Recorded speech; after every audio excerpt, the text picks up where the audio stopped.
Përshëndetje shikues të emisionit Doktor Plus, mirë se po takojmë sërish edhe në këtë javë. Sot do të flasim për një temë që po rritet çdo vit dhe po prek fëmijë dhe të rritur. Pra do të flasim për alergjinë, se si mund ta shërojmë, ta diagnostikojmë, po ashtu edhe ta trajtojmë. Do të flasim me doktoresh Violeta Tahiraj Kastrati.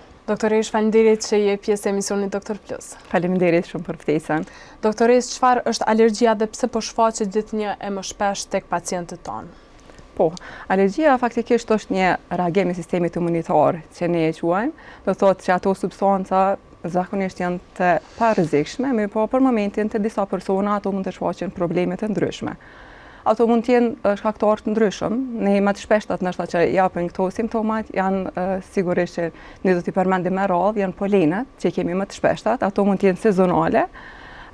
Mandej kemi pluhurat, jo pluhurin ndoshta që qëndron mbi tavolina ose diçka, po janë pluhurat që qëndrojnë në vendet më gjatë. Mandej kemi ushqimet e ndryshme, konsumimi faktikisht i ushqimeve, mandej kemi barnat e ndryshëm të disa raste faktikisht mund të jenë edhe me fatalitet. Edhe kështu me radhë, domethënë janë këto ato të cilat ndoshta më të shpeshti ne e quajmë ashtu që mund ta na shfaqin alergji. Cilat janë disa nga simptomat që çojë një pacient pra të dyshoj se mund të ketë alergji? Faktikisht si në dyshime të cilat janë më të shpeshta dhe simptomat të cilat na i shohim tek këta pacienta janë disa të cilat shpeshherë pacientat i lidhin me sëmundje tjera ose me një grip zakonshëm. Mirë po, nëse ato shfaqen në mënyrë të tamam që paraqitet mas një gjendje të qetë që është pacienti, jo mas një ftohjes ose diçka, si simptoma më shpesh ndoshta që mund të themi është një teshtim e njëpashershme. Domethënë pacientat na thonë që kanë teshtima diku 3 deri 4 herë të pandalshme. Mandej simptom tjetër është një bllokim i hundëve apo një rrjedhje faktikisht i hundëve, të cilat janë të bezdeshme për pacientat. Një lotëm i syve apo krurje e syve, të gjitha këto sëmundje janë të shoqëruar edhe me disa sëmundje tjera ku zakonisht pacientat i ndërlidhen mes vete. Mandej kemi te pacientat një kollitje që thotë një kollitje e papërshkruar, një kollitje e thotë. Domethënë gjitha këto e bëjnë një bagazh të këtyre simptomave të cilat ne kemi dyshim që një pacient mund të vuajë nga ndonjë alergji. Doktoresh, cilat janë disa nga sëmundjet që shfaqen më shpesh? Po si sëmundje domethënë të ndërlidhura, sidomos me këto cilat i përmenda më herët me këto simptoma, zakonisht i kemi rinitet alergjike, të cilat janë mund të jenë edhe shumë të bezdeshme të pacientat. Pastaj kemi astmën tek pacientët me alergji, mandej kemi dermatitet e ndryshme prej kozmetikave të ndryshme të cilat mund shkaktohet alergji edhe tek ta, edhe tek ushqimet, pas konsumimit të ushqimeve. Do thotë, nëse flasim të ushqimet, zakonisht i kemi të ndërlidhura me urtikarje, që ne i quajmë, domethënë ato ndryshimet në lëkurë, të cilat të pacientat janë të mjaft të vështira, themi asisoj se kur të shohin veten që kanë disa ndryshime, ata më njëherë mundohen që dhe kërkojnë ndihmë tek doktorat. Zakonisht kemi një ndërlidhje me lëkurën dhe edhe te ne edhe te dermatologët, domethënë kemi qasjen. Mirë po, nëse një ndryshim ka qenë prej ushqimeve të cilat pacienti veç është alergji, atëherë duhet që trajtimi të jetë te ne. Po, disa prej këtyre sëmundjeve që i përmende, është ndonjëra më rrezikshme? Po, faktikisht janë të gjitha janë të ndërlidhura njëra me tjetrën, se nëse ne zbulohen herët, nëse flasim nëse një rinet është i zbuluar herët, atëherë nuk mund e kemi një pengesë që shkojmë deri te një astmë. Do thotë sa më shpejt që bëhet trajtimi është më i mirë tek ta. Domethënë astma mandej kalon në për fazat e tjera të cilat janë pak më të rrezikshme, po ashtu edhe alergjitë në barna, të cilat edhe ato e kanë atë rrezikshmërinë e vet, kështu që janë gjithmonë të ndërlidhura njëra me tjetrën. Të ndalemi tek testet alergjike pra në laboratorin Cardio Plus. Cilat janë dallimet mes testeve të gjakut, po ashtu dhe testeve të lëkurës? Po, faktikisht në laboratorin Cardio Plus bëhen një mori e analizave të themi, ku për neve ma specifike do thotë është një GE totale që ne i kërkojmë të shumica e pacientëve të vuajnë nga alergjia, që përcaktojmë një, domethënë nivel të alergjisë në përgjithësi në gjak, mandej kemi testet i GE specifike, të cilat janë zakonisht që bëhen përmes gjakut, që në ato matja antitrupave, domethënë specifik, edhe është prektesi. Do thotë mirë po ne e quajmë në alergologji test të ardhë prektesin, pasi që ne e marrim një rezultat aty për aty, do më thonë tek pacienti. Mirë po, çka mbetet si avantazh do shta të themi të IgE specifike, është sepse IgE specifike mund ta bëjmë në rastet kur pacientat veç i kemi me ndryshime në lëkurë, për shembull, nëse ka ndonjë urtikarje, ne nuk mund të realizojmë një prektes, ose tek fëmijët, do më thonë në moshën 3 vjeçare, edhe po ashtu te moshat më të shtyra. Do thotë në këto raste ne zakonisht kërkojmë ku të dyat së bashku, ndërsa më vetëm e kemi edhe një rezultat hala më adekuat. Do thotë tek prektesi ne vendosim reagenca, do më thonë, edhe marrim aty për aty rezultatin dhe shikojmë se deri në çfarë niveli dhe cilat janë ato, do më thonë, cilat janë ato alergji cilat janë më shumë të shfaqura te ai pacienti, marrim aty për aty. Doktorisht, cilat janë llojet e alergjive pra që identifikohen më shpesh tek pacientët? Faktikisht më shpeshti ne identifikojmë testet në bazë të testeve, do thotë kemi respiratorët, ato cilat i kemi më të theksuar, sidomos kur pacientët janë alergji në polene, në pluhura, do thotë janë këto të cilat ne i kemi më shumë të shfaqura, dhe në këto raste ato sigurisht i kemi të ndërlidhura edhe me reaksionet e tjera ushqimore, për shembull edhe gjitha këto do të identifikohen nëse ne bëjmë një prik test dhe aty kemi më të shpeshta edhe alergjitë ushqimore që janë të ndërlidhura njëra me tjetrën. Do thotë nëse një pacient është alergji në polene, ai është alergji edhe në ndonjërin prej ushqimeve. Po ashtu si ushqimet cilat jemi më të shpeshta që kemi alergji janë produktet e qumshtit, të cilat janë më të bezdishme, ndoshta qysh në moshën e fëmijërisë, mandej kemi edhe nga ushqimet e detit. Do thotë këto janë ato më të shpeshta cilat neve na japin reaksione. Po çysh mund ta dim pra trajtimi si bëhet i tyre pas rezultateve laboratorike? Po, faktikisht përderisa kemi marrë një rezultat pozitiv nga polenet, nëse flasim, atëherë ne zakonisht kemi disa metoda njëherë faktikisht e themi si parandaluese tek pacientët, në mënyrë që t'i japim ne edukim, në mënyrë që ata të pak a shumë të na lehtësojnë edhe neve trajtimin më tutje. Do thotë çka mund të themi këtu është që pacientët zakonisht si formë parandaluese ne ju themi që ata sidomos kohën e ekspozimit ndaj atyre poleneve, nëse veç ka dalë alergji në polenet e barit të themi ose në polenet e larta, atëherë ne atyre pacientave ju thomë që të paktën ajo periudha e kohës kur poleni është më shumë aktual, domethënë në natyrë, në kohën prej orës 10 deri në orën 3 sidomos, atëherë në atë kohë ju thomi që mundësisht të mos dalin jashtë, mos t'i ekspozohen natyrës.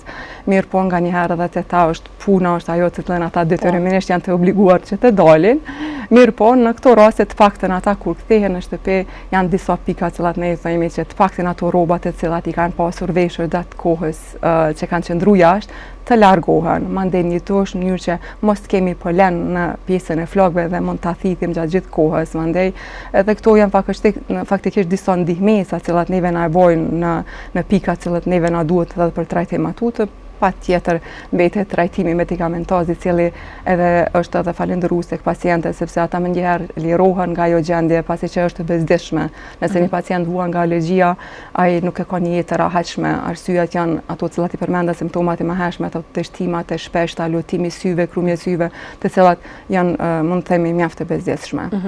Trajtimi sigurisht që bëhet me anë të medikamenteve, mirë po duhet të jetë një trajtim strikt edhe të përcjellet në një mënyrë, normal të përdorimi i banave, mund të themi që është një trajtim me antihistaminik, pastaj kortikosteroidet nazal, cilët e japin një ndihmesë shumë të madhe tek këta pacienta dhe po ashtu me përcjelljen tonë e shohim ku jem.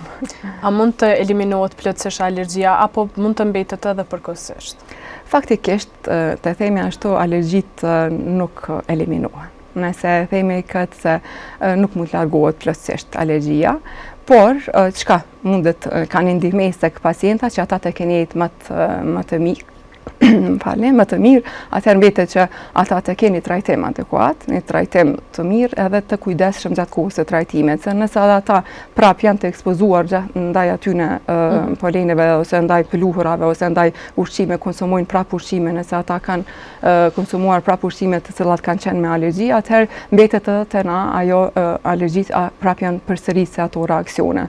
Reaksionet mund të jenë edhe shumë të rrezikshme, sidomos ato ushqimore pas konsumimit të ushqimeve të cilat pacientët në alergji mund të jenë mjaft të rrezikshme dhe për ata eliminimi bëhet vetëm raste nëse tek këto raste, sidomos kur kanë në reakcion në ushqime, atëherë ne zakonisht ju thomi që këto duhet të ndalohen rrepsisht. Edhe për bërëset e tyre, domethënë për produktet e tjera, jo vetëm të pasur, të shikohen mirë në paketimet e tyre që mos kenë përbërje tyre. Sidomos, për shembull, tek fëmija është pak më e zëshme në rast që të bëhet ajo kujdesin ndaj tyre pasi ata kanë dëshirë të marrin ushqime të ndryshme të lloj-llojshme, edhe sidomos këto raste kur ata kanë të bëjnë edhe me alergjitë në kikirek për shembull ose në lajthia, atëherë duhet kemi mjaft kujdes çdo përpunimi i ushqimit me to.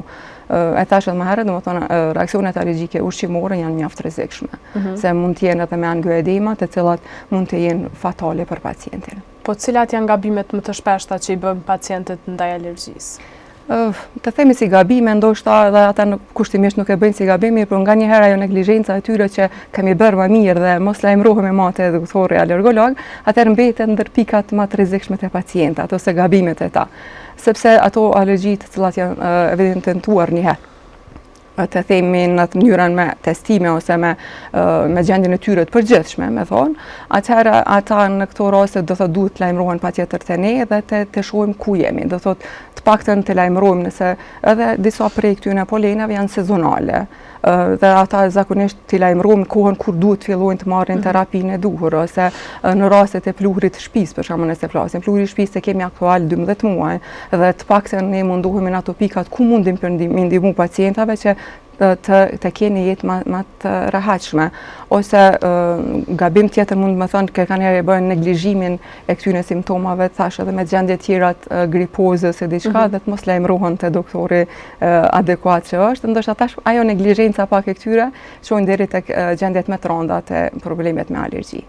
Pa ndodhë që të kemi dallimi mes simptomave të ftohjes dhe ato të alergjisë? Po, faktikisht këto janë ato cilat ne veç po i përmendim si pjesë, sepse edhe një grip i zakonshëm i ka disa prej këtyre, si themi si rruf, ashtu merinit, theksuar me lotim të syve, krumje të syve, mirë, po në rastet e këtyre smundjeve tjera ose ftohjeve, zakonisht është prezente shumë edhe një temperaturë e ngritur. Domethënë, tek alergjit nuk kemi temperaturë të ngritur, që e dallon pak a shumë në këto pika. Se nëse një pacient ka këto simptoma shumë të shpeshta, të cilat po i përsëriten kohë pas kohe dhe nuk ka temperaturë, mirë po është vetëm gjendje shumë si është më së miri, mund të themi, edhe i ka këto simptoma, ose si zgjohet nga zgjumi, thotë i kam këto të shtima, ose i kam këtë rrjedhje të fundve të ndalshme, atëherë në këto raste në zakonisht edhe bojnë ato ndryshimet mes një rrufe dhe një alergjie. Do thotë këto janë ato pikat mund të themi të ndërlidhura njëra me tjetrën që të paktën duhet të definohen, se nëse një pacient ka këto simptome dhe ka dhe një temperaturë të rritur dhe ajo zgjat deri në 10 ditë ose e ka një kohë kufizuar, atëherë mund të jetë edhe ndonjë smundje tjetër gripoze ose diçka. Ndërsa nëse ajo përsëritet shumë shpejt, gjendja e pacientit nuk përmirësohet, mbetet gjatë gjithë kohës, fillon secila simptom të vështirësuar më shumë, atëherë normal që është dyshimi tek alergjitë. Po, a mund të ekzistojnë pra alergji të fshehta që nuk i japin menjëherë pra një simptom apo diçka të thjeshtë, por mund të ndikojnë në organizëm? Faktikisht alergjitë të disa pacienta mund edhe është si pyetje nga njerë pse unë më herët nuk kam pas alergji. Po ajo krejt varet për imunitetit njeriu. Domethënë, nëse ne e themi këtë do ta ndërlidhim me ato se një imunitet i zvogëluar është mund të jetë domethënë që një alergji të shfaqet më lehtë. Ose në disa ushqime, ato ne kum konsumu disa herë këto ushqime mirë, por nuk domethënë ajo krejt ka të bëjë me imunitetin ton. Edhe ndoshta si pikë unë zakonisht e përmendë sepse edhe mënyra jetesës ka ndryshuar shumë. Do thotë, nëse nisemi te stili jetës, domethënë edhe gjithçka ngrohjet globale, ndërtimtaria e madhe e paraqitur në gjatë gjithë kohës, domethënë natyre kemi një pluhur jashtëzakonisht i cili me të vërtetë është pak i bezdisshëm edhe për ne që nuk vuajmë nga alergjia, për poshtë ata që kanë probleme me alergji dhe do thotë ky ndryshim i jetës ose edhe ushqimet kanë shumë pesticide, kanë shumë do thotë këto është komplet një ndryshim i stilit jetës, edhe ndoshta ato janë ato pika të cilat nganjëherë alergjit janë të fshehta, mirë po për ata zakonisht duhet që të krijohet një imunitet. Nëse një imunitet nuk ka mujt krijohet, ai dikur do të dalë edhe do të shfaqet një alergji. A ka alergji pra që shfaqet një herë dhe mund të zhduket me kalimin e kohës? Faktikisht alergjit, e thash edhe më herët, domethënë nuk mund të largohen plotësisht. Ato mund të zvoglohen simptomat, domethënë nëse ai pacient është i rregull, mund të largohet këtyre ekspozimeve ose ndrimi komplet i jetesës, nëse flasim prej fshatit në qytet ose prej qytetit në ndonjë vend i cili mund të jetë ose me alergji ose pa, atëherë mund të themi që faktikisht ai pacient tonë nuk ka alergji. Mirë, po faktikisht aty nuk është i ekspozuar aty në alergjenëve, se nëse ai është ekspozohet, kudo që të ekspozohet, prap mund të ketë simptoma, sepse alergjia nuk heqet, nuk largohet plotësisht. Domethënë ajo ulen simptomat, zvoglohet, varet edhe sa është bashkëpunimi mes doktorit me vet pacientin. Do të thotë ata duhet gjatë gjithë kohës të jenë themi këmbgulës që ta ruajnë edhe vetë shëndetin e tyre, ose të thamë lidhim edhe me ushqimet të cilat i përmendëm, se ne shpesh kemi reakcion të përsëritur në të njëjtin ushqim. Do thotë ka pas një herë reakcion, e kemi tregu që në to, për shembull atë produkt është alergjia, ai prapë konsumon. Do të thonë kjo është një reakcion i përsëritshëm. Ndërsa në rastet që nuk e konsumon më, ai mund të themi që faktikisht ajo shkon deri te një largim tek gjendja e atij pacienti. Flas personalisht nëse është e diagnostikuar me ndonjë alergji. Po, doktoresh, cilat janë këshillat e juaja për parandalimin e alergjive të fëmijët, po ashtu edhe të rriturit? Faktikisht nëse themi tek parandalimi, atëherë mundohemi ose te një këshill që cilën për me dhonë është prej fillimit, domethënë prej çysh është një fëmijë në fillim të jetës së tij, atëherë mënyrë që të jetë i ekspozuar ndaj ambientit ku jeton, të jetë ekspozuar ndaj pluhrave, në mënyrë që të krijohet një imunitet. Nëse ne mundohemi që sa më shumë të mbajmë të konzervuar, atëherë po mbesim në atë pikën që në momentin e parë kontaktit me këto alergjen mund të ketë edhe ndonjë prej alergjive. Alergjitë janë edhe trashëguese, kështu që të paktën rastet kur njëri prej prindërve mund të jetë me alergji, atëherë faktikisht është e mira që zakonisht të kemi një kontroll tek fëmijët e tyre që mos ata po e trashëgojnë ndonjë prej alergjive. T'jeni çdo domethënë lajmërim me kohë tek doktori alergolog, atëherë e ka përparësinë e vet. Do thotë që të paktën të menaxhohet më lehtë edhe tek fëmia po edhe te të rriturit. Ndoshta si këshilla tjera është në momentin që shikojnë tek vetja tyre ndonjëherë prej simptomave që ne i kemi përmendur deri tashti, më njëherë lajmërohen tek doktori në mënyrë që të diagnostikojmë sa më herët, domethënë të gjejmë sidomos një simptom që gjendet në rrugë të sipërme të frymëmes, mos na kalon me poshtë, domethënë në mushkëri ose mos fillojmë tani me me trajtim të astmë, ku ne pak a shumë mundohemi të parandalojmë.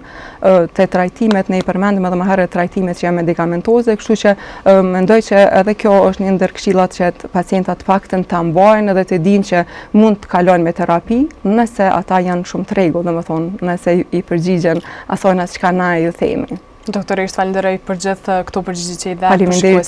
Faleminderit shumë edhe juve për ftesën, edhe shpresojmë se paktën disa këshilla për pacientët tonë. Shikues të nderuar, kaq kishim sa i përket këtij emisioni. Shihemi në emisionet e radhës, natën e mirë dhe mirupafshi.